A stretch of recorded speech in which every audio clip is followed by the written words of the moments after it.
your friendship with Sachin Tendulkar, the god of cricket in the country and across the world.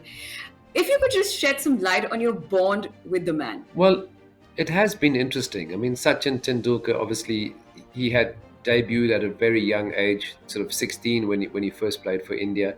And I was a much later bloomer. I only got to play for South Africa when I was 22. But my first World Cup was in 1992 in Australia. We played against India. Sachin was a young man who already had a great reputation. And then India toured South Africa in what they termed the Friendship Tour. And Sachin was already a big name. Kapil Dev was in the side, Ravi Shastri.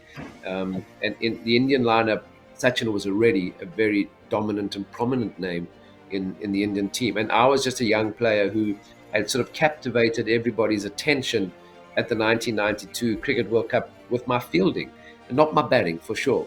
So I was a middle order batter who was more renowned for stopping the ball and stopping the runs than scoring the runs. But because we were two young players, and the sort of the marketing teams of Cricket South Africa and BCCI decided that this friendship tour, they would sort of base it on two young players who had the start of their careers and would be going on this journey almost together.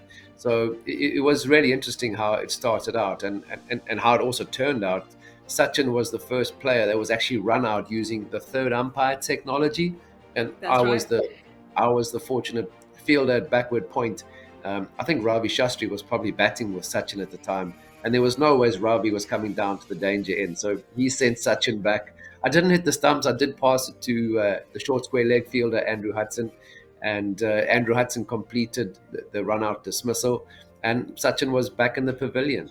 So it's been a fantastic journey, and just seeing how I'd long retired and he was still playing and really successfully, and then obviously my time with Mumbai Indians, and I've been to his home in the past for dinner, for various sort of holiday functions, and it's really been for me a fascinating journey, because I have a few fans in India, and just seeing how he handles the mass hysteria every time he moves, it's been unbelievable, because he almost has every right to be a little bit arrogant in India, just because of the sort of hero status that he has in this country, but he's the most down to earth individual I've ever come across. So I think from that point of view, he's remained humble and just so approachable to coaches, to friends, to opposition.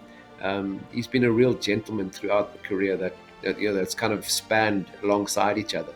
So it's been a real privilege to play against him and be on good terms with him.